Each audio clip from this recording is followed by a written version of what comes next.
Le principe juridique qu'est la laïcité, il est l'otage d'enjeux politiques.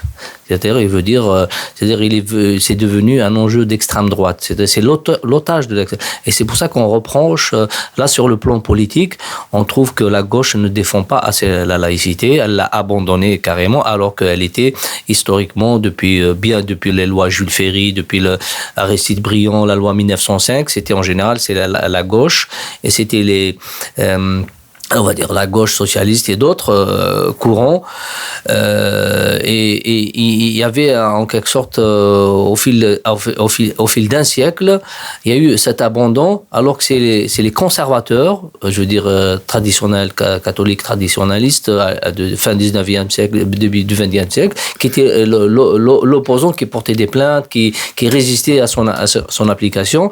Et depuis les années 80, on a vu un peu les tendances politiques de gauche qui ont abandonné cette question de la laïcité, et ça trouble. C'est-à-dire, si tant est que vous, en tant que citoyen, que vous soyez pas de gauche ou de droite forcément, et que vous défendez un principe politique, juridique qui est inscrit dans la laïcité, vous êtes taxé d'extrême droite. Vous voyez à peu près ce que je veux dire. Donc c'était très difficile. Bon, c'est du courage politique d'aller en plein public, aller défendre ce principe.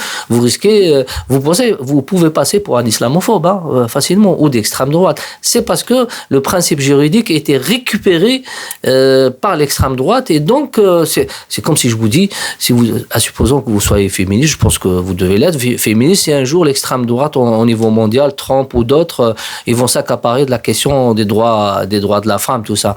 Si un jour un homme ou une femme défend les droits de la femme, il va taxer d'extrême droite. C'est ça l'enjeu idéologique et politique, et c'est très compliqué. Rapprochez-vous du monde avec Radio Azul International.